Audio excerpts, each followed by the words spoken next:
Debbie, you and I have been having such fun with this event. Now it's time to talk about your book and one of my favorites, First Pitch. So for the folks who are going to be watching this, I really want you to pay close attention. I'm using this book in my classes at Boston College Law School for my class on entrepreneurship. It is perfect in so many ways. So I'm delighted that Debbie and I will have a chance to talk about it. Um, we've introduced Debbie already, but for those folks who are joining us for this segment, Debi Kleiman is the executive director of the Blank Center for Entrepreneurship at Babson College, our host. Debbie works with students, alumni, and faculty, as well as the broader entrepreneurial community, to accelerate the practice of entrepreneurship. Debbie's unique. Before coming to Babson, she was a managing director and executive VP at Havas Media in Boston. She's also had a variety of technology and marketing positions at various venture-backed and other companies, and she has spent many, many years as a mentor, advisor, and in some cases as an investor. Earlier in her career, she had field marketing leadership roles at Procter & Gamble, Welch's, Coca-Cola, all of the brand names. Just delighted that Debbie is both in her position helping entrepreneurs become successful, but also writing this book. So, First Pitch, I have, as I've told people in my column in the BBJ and in other places, First Pitch is a must-read. It is a really easy-to-follow framework. It has stories and best practices, analyzing lots and lots of pitches. So let's talk about it. Debbie, given the title, people would assume that this book, First Pitch, Winning Money, Mentors, and More for Your Startup, is just about pitching investors for money. It's not. It's not. Talk about that. Yeah, it's funny. People have been like, oh, you wrote a book on pitching. And I'm like, well, yes and no. Because the reality is that it's about the entire pitching process, soup to nuts. And sure, the pitch deck and what you say in that pitch is important and is covered in depth in the book. But there's this whole other set of things that happen in the pitch process itself. And those things are really about communication and relationship building. And so what I really think I wrote is a book about communication and relationship building that allows you to make a great pitch and develop the relationships you need to build a startup. Because for most entrepreneurs, it's not just about getting money, as my subtitle indicates. It's also involving advisors, PR, influencers, early customers. All these folks can have a hand in your startup if your pitch is compelling enough to get them to care and to get them to lean in and want to help you. That's one of the reasons that I thought this book was so appropriate and so foundational for entrepreneurs. As you and I talked about in the past, Debbie, so many entrepreneurs have this bias for action. They just want to do it. But you talk about in the book taking a step back even before you write the pitch deck and coming up with some basic essential tactics. What are some of those? I want people to read the book, but what are some of the essentials that you would convey to our entrepreneurs who are listening before they even start a pitch deck? Well, I think one of the best things you can do as a entrepreneur before you start putting your pitch deck together is really to understand, like, what's your story? Storytelling plays a really huge role in effective pitches. And there's a reason why, because storytelling creates an emotional connection with your audience, which is really important because that will allow people to lean in and really want to be part of your journey. And storytelling also makes things memorable. And being memorable is also another objective of pitching because you want the person who heard your pitch to remember you and think about you long after the pitch is over so that they might end up helping you in some other way or find connections for you or provide some kind of help for you. And you also want them to tell their friends about you and to tell other people about you because that also creates this wonderful ripple effect of people talking about you. And certainly as a startup, an early stage startup getting underway, the more momentum you can have by people wanting to help and people caring about what happens to this startup and wanting to be involved, the better. So I talk a lot about storytelling, and it's interesting because in my background as a marketer, this is so true. As a marketer, we're trying to get people to persuade them to do something. We're trying to get them to change their behavior. And as a marketer for most of my career, that is how I've approached a lot of the things that I've done in terms of trying to make an emotional connection with my audience. It's based on those rules of marketing that I learned so well. Well, the same is true with pitching, right? You're trying to persuade people to give you something of value, whether it's their time or their money or their connections. So that same element of persuasion and getting them to lean in really applies here. And that's what storytelling does for you. So storytelling is just a wonderful way to engage people's brains. In fact, the brain science tells us that our brains love stories. They remember stories, and as we all know, storytelling has been around since the beginning of time, and people learn really well when you tell them stories. In fact, our brains are wired to take in stories. So lots of great reasons to make sure that you have a story to tell, and the story that you're going to tell is really your why about your company, and that in and of itself takes some deep thought and some insight into the problem you're trying to solve, and why you, beyond anybody else in the world, can solve that problem best, and why you are the one that's going to make it happen right now. So there's a lot of soul searching, a lot of also looking outward to sort of see what's happening in this moment in time that makes it the right time for your startup to happen, and then to develop sort of an origin story around that connects with your audience in an emotional way and gets them to feel something. Debi, you've talked to so many Babson entrepreneurs and so many entrepreneurs in general. Are there one or two stories, and you talk about some of them in the book, that really got this right? In other words, for our entrepreneurs who are listening and thinking, well, what's my story? I'm just another software company. I'm another technology. There's got to be something. What are the kind of things that you would say to them, to entrepreneurs, to dig deeper? Tell a story that only you can tell. What are those kind of things, even if you're telling by example a couple that you thought really did a great job doing that? Yeah, that's a great point, Larry, because 99% of the time when an entrepreneur sort of tells me their story or the story that they're working on for their pitch, they can always go deeper. They have not gone deep enough. I can always say to them, go deeper. Why, and ask them several times to just really dig into that initial pass that they've taken, because they've really stayed up here when they really need to dig in deep, and really make it emotional and make people feel something about it. So there are a couple pitches that really stand out to me that did a great job of this. My all-time favorite is probably Emily Levy, who's in the book. Her story's in the book, and her pitch, continues to resonate. I use it in my class all the time because it's such a great example of taking something that affected her personally. She has chronic Lyme disease and had to have a PICC line installed in her arm in order to get her treatments.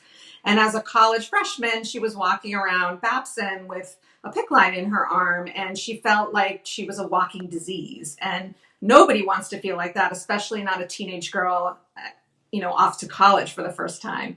And so she tells the story about feeling self-conscious about flirting with the cute hockey player in her 8 a.m. class.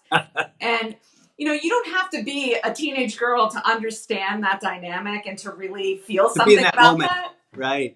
Right. And so she makes that problem come to life, that problem of feeling like a walking disease, that problem of feeling like a patient.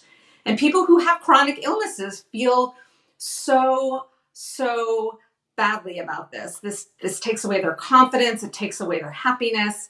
And her products it's adaptive wear. And so her products are about things you can wear to cover up, medical devices of all different kinds. And so her message and her thing that she's solving for is empowerment. It has nothing to do with, that it's an amazing, beautifully designed piece of fabric that you put on your arm. She is giving you empowerment, and she's selling you that confidence to be able to flirt with that hockey player in your 8 a.m. class, or whatever that version of that may be for someone. So I love her pitch because it is such a personal story about her and how she felt, but she taps into something that's so universal that everybody from anywhere can truly understand why this problem needs to be solved and why her solution to it is so unique and can only be delivered by her. What a great example of digging deeper. Debi, what do you tell entrepreneurs who might have the opposite concern, which is, I have this allergy and I've solved it with this particular product, and therefore everyone should want to buy this product. In other words, taking it and forcing people to sort of empathize and understand that this needs to be more universal. How do you tell them to tell that story? Well, I think a lot of it comes from putting yourself in the customer's shoes and really understanding how to talk about it in a way, not that you're familiar with necessarily, but in a way that, that can be drawn in a universal way or tap into a certain emotion that we know everybody feels, regardless of their situation or circumstance.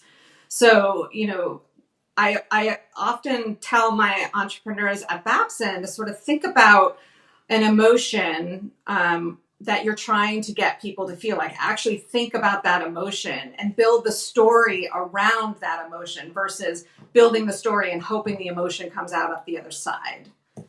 So starting with the emotion you want them to feel about the problem you're solving.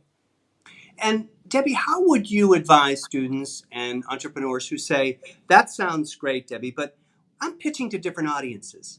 So if I'm pitching to angels, I want them to be excited about the idea, and maybe they're familiar with the area. They used to sell shoes, and mine has a footwear product, versus I'm dealing with a very straight-laced group of Harvard MBAs like you, and they only care about ROI, rewards, does this fit our... How do you tell someone to adjust their story depending on an audience, or should they? Well, I definitely think they should. The best pitches are very much tailored to their audience. Again, back to lessons from the marketing world, you have to know your audience. You have to know your target market really, really well.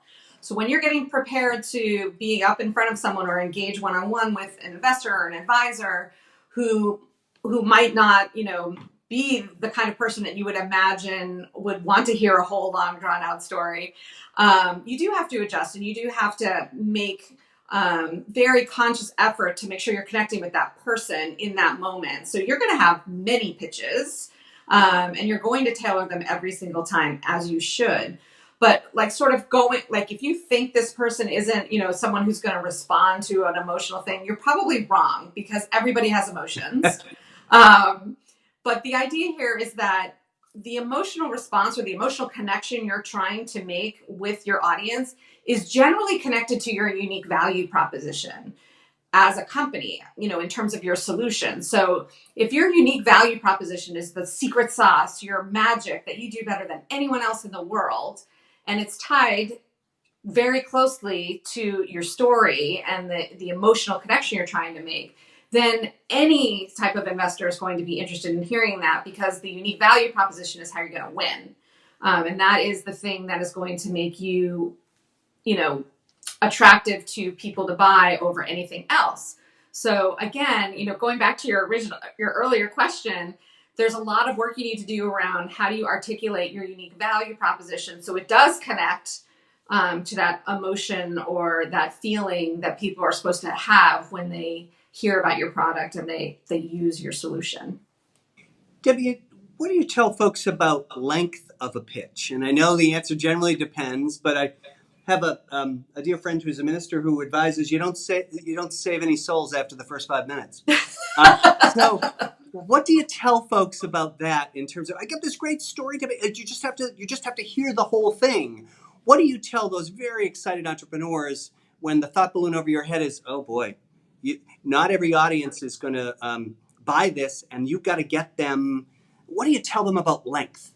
Yeah, well, you've got about 90 seconds for people to decide whether or not they want to hear more from you. So usually about that first 90 seconds, most people have decided already if they want to hear more about you. And if they don't, they've kind of tuned out after that.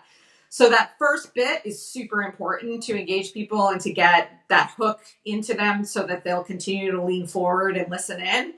But actually, the whole goal of giving a pitch is to not be giving a pitch. In other words, the whole point of a pitch is to get somebody engaged in a conversation with you, typically. Unless, of course, you're in a pitch competition. But if you're just giving your pitch to an investor or an advisor or someone you want to get involved in your business, ideally, it's going to move into a conversation where you can really dig into the details and follow the path that they want to go down, and really show them yourself as a thoughtful and intentional entrepreneur.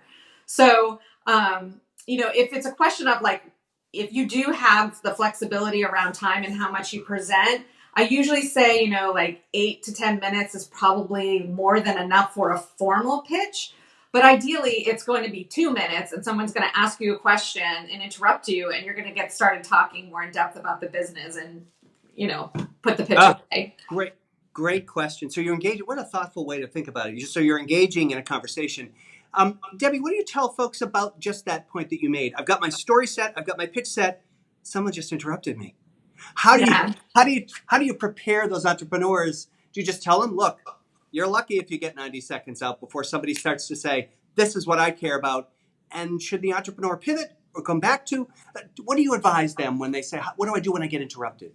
Well, it's something you have to practice handling. You have to be good on your feet, and you don't get good on your feet by just magically waking up one day and you're good on your feet. It's something you really have to practice, and it's something that you really have to be challenged by in different situations so that it becomes very natural for you to switch gears if you have to. But what I generally say is if you're getting questions about something that you either can't answer or don't want to answer in that moment, find a way to answer a question you do want to answer in that moment and sort of move the conversation in the direction where you want to go. As the entrepreneur, you should try to keep control of the conversation. It's not that you're supposed to just, cede control to who you're speaking to in the sense that you don't get all the points out that you really want to get out. They may come out in a different order, but you still have a certain set of points you want to make. So make sure you're still controlling the conversation and you're still being intentional about how you're being perceived. But a lot of what goes into pitching, as I mentioned at the very beginning, is about this relationship building and this ability to connect with people, their motivations, their desires, their reasons for wanting to help you. And so a lot of that is just around trying to find that thing that really lights their fire and go there in the moment and be comfortable with that. But at the end of the day, they just want to know who you are, right? They want to see your authentic self. And the best way to show that is to be good on your feet and being open to listening to their feedback and their ideas and building on their ideas in the moment. And just really, again, engaging in a dialogue that's open and interesting, that shows you as an entrepreneur to not be defensive. It shows you to be coachable, which is something that a lot of early stage investors care about because they're going to be spending a lot of time helping you. And so they want to make sure that there's a good relationship between you to get involved. It's sort of like, some people describe it as a marriage because you end up spending so much time together. Right. You better feel like you really want to, sit next to this person on a 10-hour plane flight and still have a good time. Great advice about active listening. Debbie, this all sounds so complicated. If I'm an entrepreneur and I say, I've got so much that I'm trying to do, how much tech do I need to know? Shouldn't I just hire someone to do this pitch for me? Oh my gosh, never hire someone to do your pitch for you. Although I have heard of people offering that service, and I don't understand why that exists. Because again, at the end of the day, they're trying to get to know who you are, what you're all about, what you care about. A VC friend of mine says that he doesn't even let the entrepreneur pitch in the beginning of their meeting. He sits that entrepreneur down and he asks them about their life and where they come from and what they're all about, trying to understand their values and if they've got that it factor that can make their startup into a movement. They want to understand that before they get into the nuts and bolts of the startup. So it's really important that you're showing exactly who you are. You're not, putting on airs or being fake about anything or saying things that, are potentially untrue, and just being you and hoping that they can get excited and involved with what you care about too, by the way you present it and by the way that you tap into their emotions and desires and motivations. And how much tech do I have to have? Debbie, if I'm not a person like you with extensive marketing background or really know how to do this, what do you tell entrepreneurs who just say, well, where do I start? I mean, certainly start with a good book. You've got some great tips in here, some references to some terrific resources. But how do they start if they've never really, in a meaningful way, put together a presentation before? Yeah, well, the presentation or the deck itself is, one piece of it, and it has to be really good. Like, it can't be sloppy or have mistakes in it, because it's a reflection on you. Everything that you present about yourself and your company in those moments are a reflection of you. So if your pitch deck has errors, or it's sloppy, or it's too crowded full of text, they're going to think you're too crowded in your brain to be focused on the main goal. They're going to think you make mistakes. They're going to think you're messy.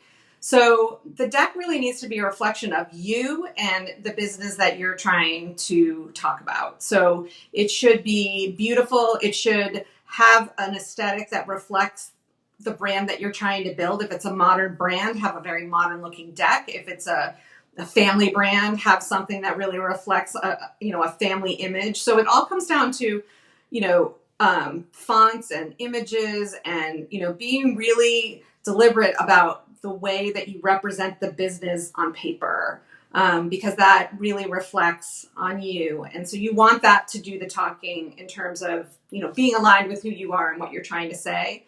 But at the same time, the deck shouldn't say everything. So a presentation deck should have one idea per slide, not be crowded with text, and it should be there to support your talk track, not be your talk track. I love that. Thank you so much for saying that, because how many meetings have you and I both been in where people are doing PowerPoints, they're reading you the slides. And the only thing you think as they're reading it is, there are 6 points on the slides. I can't wait till they get to number 6 so I can see what's on the next page. So how do you, when you tell entrepreneurs, that's such great advice. Say that again, Debbie, just to give some basic points about that PowerPoint, because it's so important for entrepreneurs who are thinking that. I want them to hear that, because you emphasize it in the book. It's such a great point. Just if you were saying to someone just generally, how many slides, how many points per slide? How do I do this, Debbie? How do I put together a slide deck that is entertaining? Do I embed files and do videos? What do you think? Well, I don't think you want to get too fancy, because a lot of times your tech won't work in the moment, or something will go wrong. So you want it to be, able to run in a lot of different scenarios. So you don't want to, I generally don't do a demo in a first pitch. I would probably do a demo in a second meeting where we can really dive in together and look at the product. But I would show screenshots if your user experience is part of your unique value proposition. And you should be showing that. So the key is to make sure that you really understand your unique value proposition, and it's threaded throughout the deck. You should have about 10 to 12 slides for an investor pitch, and then an appendix. And in that appendix, you should have slides that support any questions you think you're going to get asked, because you didn't cover that information in the main Great deck. point. Right? So when someone asks you a question in the Q&A part, you can say, yes, I've got that in the appendix. Let me bring that up. So you bring up the slide that supports your answer, and then you go into your answer. But what should be true in all cases is that the slide doesn't have everything on it to explain your answer. It's about your answer in the moment, you saying it. The slide, again, is just there to support it, what you're saying. You can, however, create what's called the leave behind deck if you want, and that's a completely separate deck that you don't present. It has more text on it. It has more explanation on it that you can then give to the person you presented to, that they can share within their organization. Let's say they're angel network or something, and they want to share the deck widely after the meeting. So it has a little bit more text in it, but it's not meant to be presented. It's meant to sort of back up and remind people what you were talking about. Great tips. And Debbie, we're all pitching now in different times. When you started to write this book, we actually got together in person for meetings. What are you telling entrepreneurs about adjusting to this virtual environment and virtual pitches, Zoom calls? What should they be thinking about? What should they be doing differently now that the world, or as long as this world is different? Yeah, it's so funny, because I finished writing the book in February, and it went off to press and to get finished and to be ready for an April launch. And then the pandemic happened. And so had I finished the book in March, I probably would have had a chapter on how to pitch online. And as a result of that, I've written several articles about how to pitch online, because it is so important these days.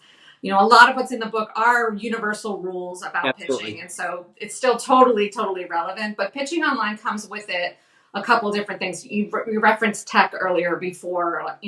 Tech becomes way more important in a pitch online because you've got to make sure you've got a good microphone, you've got a good camera, you might even have some lighting. It is not expensive to buy a ring light and put a ring light in front of you so that your face is being well lit while you're talking. Just little things to make you look good on camera can make a lot of difference into how the pitch is taken in and how it's perceived. I think the other thing that's really important is this idea of, having to project energy through that tiny little lens now. You're not getting the feedback from the audience like you normally would. You're not seeing people shake their head and nod in agreement, or you're not seeing them become distracted. So you have to assume that every few seconds, every 30 seconds or 40 seconds, you need to say or do something that's going to capture their attention back to the camera. So whether it's a hand gesture or a different type of emphasis and tone of voice, you have to assume that you need to keep bringing them back, getting them reinterested in what you're talking about, because you're not going to have those cues. And so you have to make assumptions around that. And it requires a lot more energy. You have to project more of yourself into the lens so that people can feel and care about that, about what you're saying. I counsel a lot of my entrepreneurs who are pitching online to actually create a deck that has more slides with less on it. So the idea is that when you're pitching online, you are changing the slide more often. Because again, that's another thing that might bring their eye back to your presentation if you switch the slide. So more slides, but less information than you would normally do in a pitch in person. And Debbie, what do you say to teams that say, Debbie, ordinarily we would do this pitch together. She's in that space. I'm here. What's your advice for teams that might want to be collaborating on pitches and how that might be different virtually versus in person? Actually, love your input on both of those. How do teams think about pitching together? And how do teams think about pitching together virtually? I like to think that it should be one person pitching throughout the whole time. I don't like the handoff in the middle of a pitch. But what I do love is when the team is there and can be present for the Q&A part of the pitch. So they can, so what you would do as a team, if you're a team and you've got, a dynamite group of people you're working with and they're really part of your competitive advantage, this team that you have. And often advisors and mentors and investors care a ton about the team, probably more so than anything else, because they know the product's going to change, but the team hopefully will not. So they care a ton about the team. And so they want to see the team. And what I would use the team for is that Q&A section, and then practice with your team, whether it's online or in person, who takes what questions, figure out, if it's a marketing question, it's going to go to you, Larry. And if it's a P&L question, it's going to go to Dave. And if it's a question about how the product works, it's going to go to Mary. And so everybody kind of knows their role and which questions they field, so you don't talk over each other. And let their expertise shine in that Q&A section. Yeah, and so important that at least they're there. And is that your advice if they're together virtually as well? You've got all these little heads in the Zoom window. Yes, for sure. I think that it is the same thing. You want the team to shine, you want to feature the team, but it's really clunky to switch presenters in the middle. Hopefully you're not talking that long before it becomes a conversation anyway. And any advice on, you talk a bit in the book about confronting bias. And I certainly in my career have seen it with some of my entrepreneurs from historically underrepresented groups. Female entrepreneurs have to do this differently. I don't want to give away the chapter because I think it's really thoughtful and well and just well positioned in the book. What do you advise, Debbie, about confronting bias? I'm a woman entrepreneur and I'm sitting in a room, a sea of folks who just do not look like me with their arms like this. Yeah. Talk about how do you adjust your pitch? How do you think about that when you're confronting implicit or outright bias? Yeah, the pitch environment in the entrepreneurship world is unfortunately full of bias, and it's just a state of the business that it is that way. And I'd like to believe that most of it is unconscious, and people don't realize that they're doing it. But it's a fact, it's here. So as an underrepresented entrepreneur, whether you're a woman or a person of color, you really do need to be prepared for that and to be prepared to encounter it. So the first thing you need to do is obviously find people to pitch to that are actually going to be aware of that and be conscious of the biases that might exist and try to actively not, be biased in their opinion of you or their impression of you, and allow you to kind of show yourself to be the awesome entrepreneur that you are. But sometimes you just don't know, and it might happen in the middle, or it might happen in the Q&A section where somebody says something that is inherently biased, but they don't realize it. And what I tell entrepreneurs to do is employ a technique that I call spot it and switch it.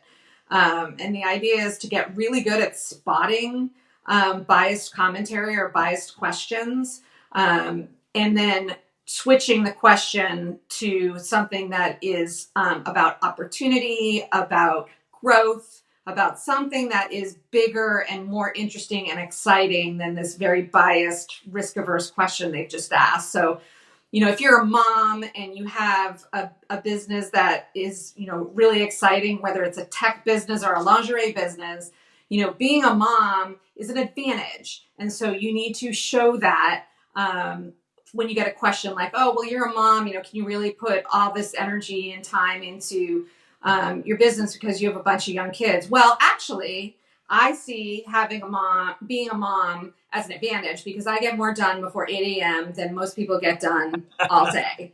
Yeah.